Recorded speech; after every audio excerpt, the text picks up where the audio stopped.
The path to health is shorter and easier than you might think. Have you ever wondered why you are taking pills every single day but not getting better? Why the healthcare system promotes that they are there to help you heal and be well, but they're not really giving you that? You need to watch this video because I'm going to share with you why that is the case and how to change that in your own life.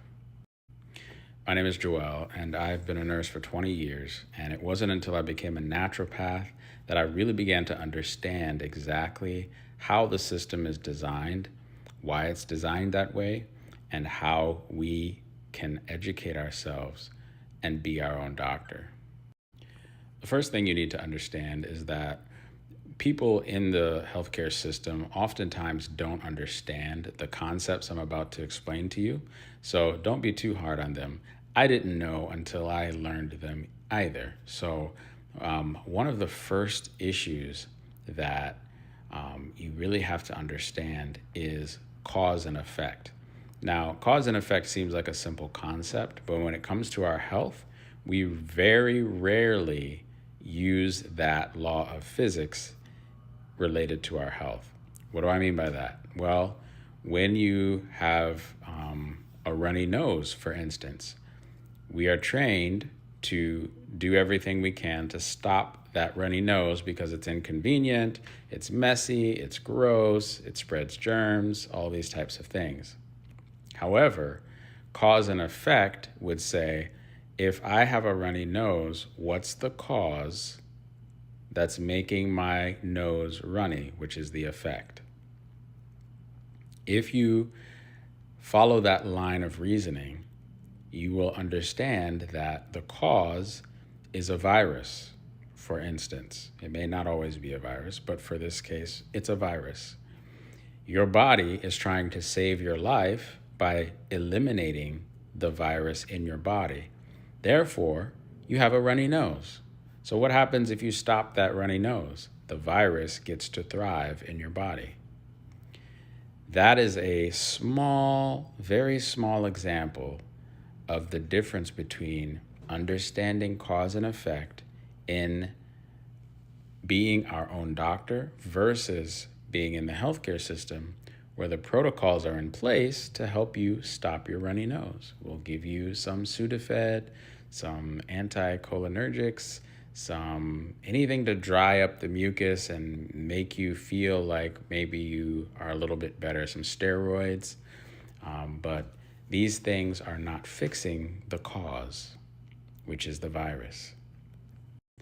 The next thing you need to understand in this context is that drugs do not fix the problem, just like what we just talked about. They only move the problem to a different location. So that's why if you take high blood pressure medication, your blood pressure doesn't get fixed. Instead, you are artificially and temporarily lowering your blood pressure numbers while moving the real problem to another area. You then end up with side effects in different parts of your body, while the whole problem, the cause of your high blood pressure, is not fixed. So you might be wondering, how do I find the cause? Well, there's several ways to find the cause of your issue. The first thing is, when did your symptoms start? When was the first time you noticed that something was wrong? And then look at your life around that time. Did you change the things you ate? Was there a lot of stress in your life? Was there a new thing introduced into your life that affected you negatively? Look around during that period of time when those symptoms started. If you have trouble after you've done that, I invite you to join my school community where we can do a full assessment of your health history and help you understand where the cause might have come from. But it is imperative that no matter what your problem is physically, that you get time to really introspect and determine what the cause might be. Because without fixing the cause, you're just mopping a flooded basement with the tap running. Nothing you do is going to fix it. No matter how many pills you take for 20, 30 years, it's not going to fix the problem. So, understand cause and effect is the number one thing that you need to grasp when you learn how to be your own doctor.